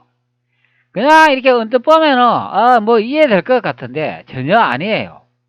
완전히 명사나 명실록에 맞춰가지고 번역한 내용이 되는 거예요. 조선왕조실록은 당대의 기록은 1차 자료인데 20세기에 만든 2차 자료인 명사 명실록을 기준으로 당대의 기록은 조선왕조실록 1차 자료를 해석해가지고 1차 자료가 후대 기록에 밀려가지고 역순 번역이 된다. 그런 의미가 되는 겁니다. 자, 제가 번역한 내용을 마지막으로 한 번 더 읽어드리고 마치도록 하겠습니다. 자, 왕료가 또 옳지 아니하니 나라 사람들이 신의 아비를 권위국사로 추대하니 곧 가치고 공경하게 받아들였다. 태조 구황제가 명령하니 국왕으로 나라 이름을 바꾼다. 나의 아버지이다. 이름을 고친다. 이렇게 해석되는 거죠. 자, 여기 보면은 좀 매끄럽지 않은 부분이 있는데 요거는 현대식으로 바꿔가 수정을 하면 돼요. 그럼 이렇게 해야 되는 거죠. 태조 구황제가 명하니 국왕으로서 나라의 이름과 나의 이름 단으로 바꾼다. 그리고 태종이 말하죠. 태조 구황제, 즉 국왕은 나의 아버지다. 이렇게 되는 거죠. 자, 왜 가짜인가? 여기 억세가 있으면 안 된다. 그런 설명을 해주고 있어요. 이 건넌능은 태조 이성계의 능이잖아요. 조선을 건국한 초대 태조 이성계의 능이 되는데, 이제 보통 능을 사용할 때는 이렇게 억새를 사용하지 않지요. 뭐 잔디나 뭐 다른 것을 사용한다 하더라도 뭐 잔디만큼 뭐 관리도 수월하고 부드러운 그런 모종을 선택하죠. 근데 이 억새는 관리하기도 힘들어요. 제가 예전에 그 밭에 가가지고 저희 가져오고 억새를 직접 곡괭이로 이렇게 캐봤거든요. 그것도 일주일 동안 제가 고향에 이렇게 찾아가가지고 이렇게 캐봤는데요. 이게 장난이 아니더라고요. 캐보니까. 이거 가만히 놔둬도 서식을 잘하고 아주 잘 번식합니다. 제가 뿌리를 살펴보니까 뭐 자기끼리 뿌리가 이렇게 엉켜가지고 이것을 곡괭이를 캐는 자체가 엄청 힘들더라고요. 이제 그때 곡괭이를 몇 개 가져갔는데 그때 이제 부러지고 했던 기억이 납니다. 이제 그렇기 때문에 이 억새라는 풀은 가만히 놓아둬도 그 자생력이 굉장히 좋다. 그런 의미가 됩니다. 그렇기 때문에 이것을 이 묘에 심었던 자체가 너무나 이상한 거예요. 다른 의미도 보면 이렇게 억새가 많이 자라는 것을 이제 볼 수가 있어요. 특히 억새는 이거는 또 베기도 그렇게 쉽지가 않아요. 억새가 풀이 좀 억실고 그 잎이 좀 날카로워 가지고 거칠고 그리고 손이나 이렇게 다리 같은 데다 하면 그 상처가 이제 쫙쫙 납니다. 칼로 베듯이 이렇게 잘리는 뭐 상처처럼 막 생기고 그래요. 그렇기 때문에 많이 다치곤 합니다. 여러분 뭐 벌써 뭐 해보면 잘 아실 것으로 봅니다. 그 예초기로 돌려도 잘 안 베어지는 게 이 억새풀이 되는 거예요. 자, 그런데 군남동에 여기에 정상을 보면은 여기에 소나무나 다른 나무랑 이렇게 막혀 있는 것으로 확인이 되죠. 군남동을 이렇게 살펴보면은 여기 위쪽에 보면은 여기 길이 없지 않습니까? 여기 약간 공간이 있기는 한데 뭐 여기에 뭐 사람 다니는 일은 없다고 봅니다. 자, 그리고 조금 더 확대해 볼게요. 여기에 보면은 그 잡초라고 할 만한 거는 보이지 않는 것 같아요. 물론 여기 초록색으로 보이기는 한데 이게 뭔지는 이제 확인이 안 되기 때문에 뭐 어떻게 설명하기는 그런데 일단은 여기 나무가 이렇게 보입니다. 이건 소나무 같네요. 그러면은 길이 없다는 게 이제 확인이 됩니다. 이제 뒤쪽에. 조선왕조 실록의 내용을 보고 있는데 이 내용이 태조 이성계가 이제 유언을 하면서 억새에 관한 내용이 나온다. 그런 의미가 됩니다. 인조실록 20권 인조 7년 3월 19일 1629년 명승정 20년 상해 주광에 자경전에서 서전을 강하였다. 동경령 홍소봉이 아뢰기를 권능능 사초를 다시 고친 데가 없었는데 지금 본능에서 아래온 것을 보면 능 앞에 잡목들이 뿌리를 박아 점점 능 가까이까지 뻗어난다고 합니다. 원래 태조의 유래에 따라 북도의 청완을 사초로 썼기 때문에 지금까지 다른 능과는 달리 사초가 매우 무성하였습니다. 그런데 지금 나무 뿌리가 그렇다는 말을 듣고 어제 대신들과 논의해 보았는데 모두들 나무 뿌리를 뽑아버리지 않으면 안되고 사초가 만약 부족하여 다른 사초를 쓰더라도 무방하다고들 하였습니다. 한이 상에 이르기를 한식의 숯뿌리 등을 제거할 때 나무 뿌리까지 뽑아버리지 않고 나무가 큰 뒤에야 능 전체를 고치려고 하니 그거는 매우 잘못된 일이다. 지금이라도 흙을 파서 뿌리를 잘라버리고 그 흙으로 다시 메우면 그 뿌리는 자연스레 죽을 것이다. 예로부터 그 능의 사초를 손대지 않았던 것은 다른 뜻이 없었던 것이니 손을 대서는 안 된다 하였다. 자, 이 내용을 이렇게 쭉 한번 읽어봤는데요. 여기 읽어보니까 이 사초라는 말이 많이 나오죠. 사초를 손대지 않았던 것은 다른 뜻이 있어서 했던 것이다. 여기 사초 나오고 뭐 그리고 위쪽에 보면 또 사초 나오죠. 사초가 만약 부족하다면 다른 사초를 쓰더라도 무방하다고 했습니다. 자, 이런 내용이 나오는 거예요. 근데 제가 앞전에도 설명드렸지만 이 내용은 태조 이성계의 유언에 따라 억새를 뭐 심어달라는 내용이 된다. 그런 의미가 있는 거예요. 자, 그러면 억새라는 말이 어디서 나오냐면 여기에 있는 이 내용이 나옵니다. 원래 태조의 유교, 유교가 바로 유언이에요. 태조가 죽기 전에 한 말이 되겠죠. 원래 태조의 유교에 따라 북도의 청완을 사초로 썼기 때문에 바로 이 내용 때문에 그런 거예요. 자, 여기서 보면 청완이라는 내용이 나오고 있습니다. 자, 그러면 청완이 이게 뭔 뜻인지 한번 살펴봐야죠. 영흥에서 가져와 심었다는 억새, 청왕이 봉분을 덮었고 더벅머리 같습니다. 뭐 이런 내용이 나오는 거예요. 1년에 한 번씩 벌초를 한다는데 이방원의 불어를 덮고 뭐 효시 뭐 이런 내용이 나오죠. 자, 이게 뭔 내용이냐면 태조 이성에께서 이제 돌아가시면서 요원을 했는데 청왕을 심어달라는 그런 요원을 남겼다. 그런 의미가 됩니다. 자, 그래서 그의 아들인 이방원이 영흥 태조 이성계의 고향에 가서 이제 흙을 가져왔는데 그때 이제 억새를 가져와 가지고 묘를 조성했다. 그런 설명이 되는 거예요. 그래서 태조 이성계의 군전릉이 억새가 이제 심어진 경우다. 그렇게 설명을 합니다. 자, 그리고 뭐 다른 내용도 또 있어요. 여기 또 다른 블로그에 보면 원래 태조의 유계에 따라 북도의 청원을 사초로 썼기 때문이다. 자, 이런 내용을 확인할 수가 있습니다. 자, 그래서 인조실록에 나오는 이 청환이 이게 바로 억새라는 내용이 되는 거예요. 자, 여기 한번 살펴보도록 할게요. 자, 푸를 청, 푸르다, 푸른 빛이라는 뜻을 가지고 있죠. 자, 그 다음에 물억새, 그리고 달래뿌리란이라는 뜻을 가지고 있어요. 자, 여기에 억새라는 단어가 나오기는 하는데 물억새라고 합니다. 물억새가 뭔가요? 물에서 자라는 억새다. 그런 소리가 되는 거죠. 자, 일반 억새하고 이거는 종자가 다른 거예요. 자, 그런데 태조 이성계의 능을 이렇게 살펴보면 이게 물억새가 아니고 일반 억새가 되는 거예요. 그 산천이나 들판에 흔하게 있는 우리가 늘 그 고향의 성묘를 갈 때 한번 벌초를 할 때 보는 그 억새가 되는 겁니다. 이게 물억새가 아니에요. 자, 그러면 물억새는 어떤 것이냐? 바로 이거 됩니다.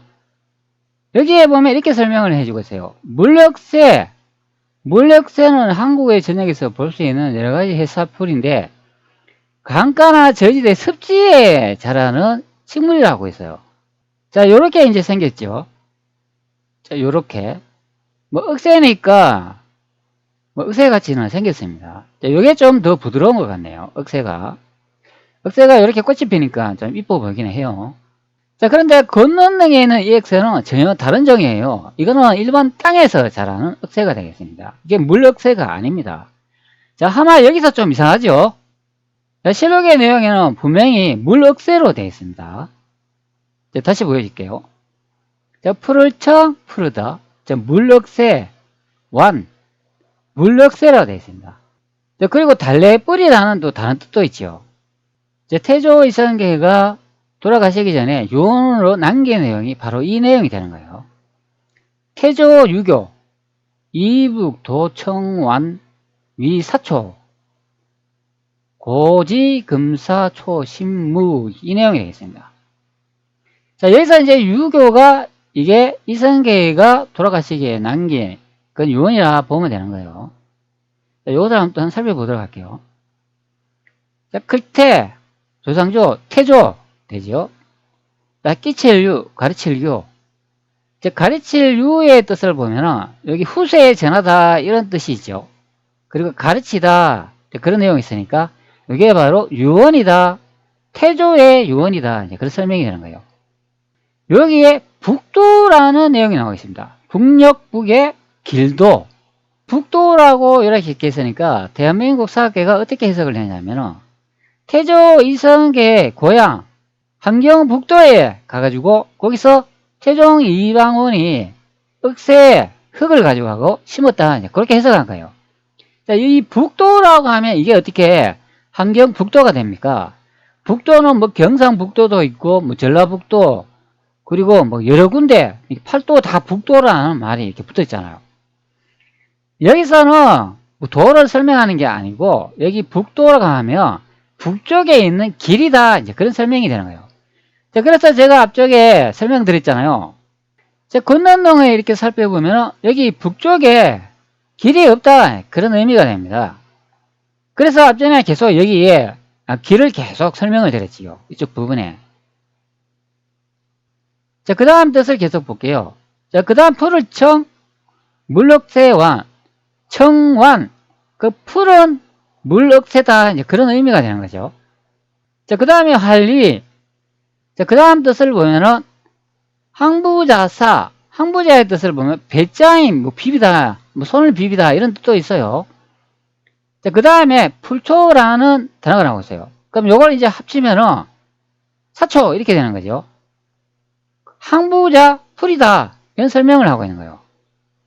자, 그러면 이것을 이제 어떻게 이제 해석을 해야 되냐면 태조 이성계가 돌아가시기 전에 유언을 남겼는데 권능을 쓰는 그 묘지에 그 북쪽에 보면은 길이 있다 이제 그런 의미가 됩니다. 자, 그러면 그 길에 뭐가 있냐? 여기에 청완이라 되어 있는데 물럭새가 서식하는 지역이 있다. 그런 설명이 되는 거예요. 자, 그리고 나면 물럭새가 서식하는 그 지역에 보면은 또 사초라는 풀이 있는데 그것을 이용해 가지고 심으라. 그런 내용이 되는 거예요. 자, 이 내용을 보면 태조 이성계가 유언한 내용은 억새를 심으라는 내용이 아닙니다. 물럭새가 서식하는 그곳에 사초라는 풀이 있는데 그것을 심으라. 그런 내용이 되는 거예요. 자, 그래서 실록을 다시 이제 확인을 해보면 사초가 만약 부족하면 다른 사초를 쓰더라도 무방하다고들 했습니다. 자, 이렇게 해석한 거예요. 태조 이성계가 처음 유언을 남겨가지고 이 사초를 썼는데 현재 오래돼가지고 사초가 다 죽어가게 생겼으니까 그 대체하는 걸로 다른 사초를 이용해가지고 묘를 꾸며라 이제 그런 내용이 되는 거죠. 자, 그리고 여기 아래쪽에 이렇게 설명을 해주잖아요. 예로부터 근흥의 사초를 손대지 않았던 것은 다른 뜻이 있어서였던 것이 아니니 손을 대서는 안 된다. 이렇게 설명을 합니다. 사초가 있는데 손을 대지 마라. 이제 그렇게 설명을 해주고 있는 거예요. 자, 여러분 한번 생각을 해보세요. 태조 이성계께서 처음에 돌아가실 때 유언을 해가지고 여기 청완이라고 되어 있는 이 억새풀을 심었다면 억새를 심어야죠. 왜 사초를 심는가? 그 의문이 든다. 그런 의미가 되는 거죠. 처음부터 억새가 심어져 있다면 그 훼손이 되면 억새를 심어야죠. 근데 사초를 쓰라고 되어 있습니다. 억새가 아니고 사초다. 그런 의미죠. 자, 여기서 이제 청완은 억새라는 뜻은 있지만 그것도 물억새다. 그런 의미고 자, 이 청완이라는 뜻은 물억새가 서식하는 그곳에 사초가 있다. 그것을 사용해라. 그런 소리가 되는 거예요. 자, 그러면 이 사초가 도대체 뭔가 한번 살펴보도록 할게요. 이 사초를 이렇게 살펴보면 동의보감에 나오는 약초가 되겠습니다. 자, 제가 미리 검색을 해놨는데요. 여기 이제 사초를 검색하면 사초근이라고 합니다. 이게 향부자라는 그런 식물이 되겠습니다. 자, 그러면 여기서 이제 향부자가 이게 뭔지 한번 살펴봐야 되죠. 자, 향부자를 이렇게 살펴보면 이렇게 서식 환경을 설명합니다. 자, 바닷가, 모래 땅이나 물가의 원야에 살며 제주도에서나 나고 일본, 대만, 중국 등 세계 열대 및 아열대에 분포한다. 이렇게 설명합니다. 자, 여기 바닷가, 모래 땅, 물가에 이렇게 설명을 하잖아요. 자, 그러니까 제가 앞전에 설명을 드렸잖아요. 자, 여기 다시 뜻을 보면 이제 확인할 수가 있죠. 여기 물억새라 되어 있지 않습니까? 물이 있는 곳을 설명을 하는 내용이 되는 거예요. 그게 청완이라는 거는 물에 서식하는 억새를 의미한다. 물억새를 의미한다. 그런 의미가 됩니다. 자, 그렇기 때문에 이 서식 환경을 보면 바닷가나 냇가의 양지 쪽이라고 설명을 하는 거예요. 자, 물억새가 서식하는 그쪽에 가면은 사초라는 풀이 있다. 자, 다른 말로는 향부자라는 풀이 있다. 그 설명이 되는 거예요. 그래서 이것을 심어라. 그런 내용이 되는 겁니다. 자, 그러면 향부자가 뭔가 한번 살펴보도록 할게요. 향부자는 이미지를 이렇게 선택을 해보면 바로 이것이 되겠습니다. 태조 이성계의 능에는 바로 이 향부자가 처음부터 심어져 있었다. 그런 의미가 되는 거예요.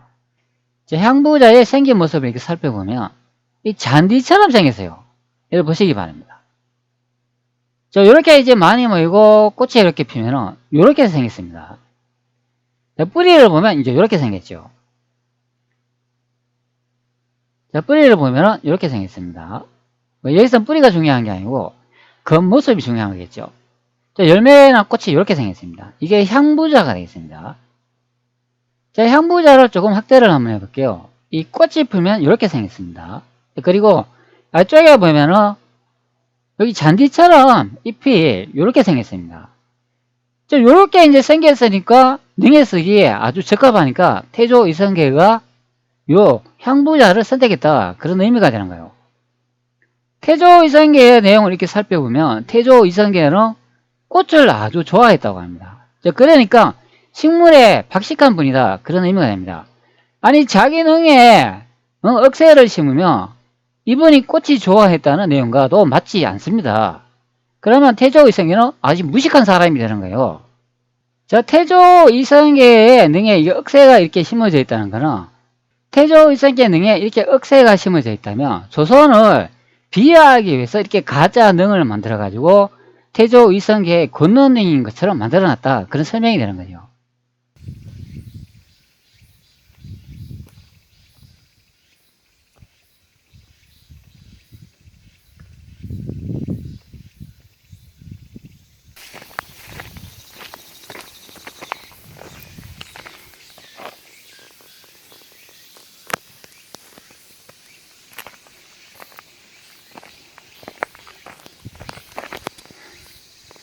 향부자.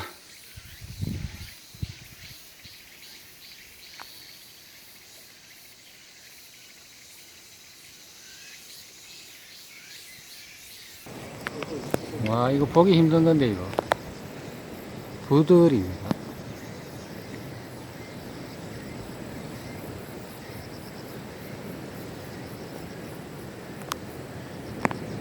이거 이쁘지 않나요? 이게 갈대 종류 같은데, 이게 혹시 물럭새 아닌가요? 여기 밑에 물 있지 않습니까? 보시기 바랍니다. 부들하고 같이 자라는 그런 식물이 되는데, 이게 물럭새인 것 같아요. 현재 여기는 바닷가입니다.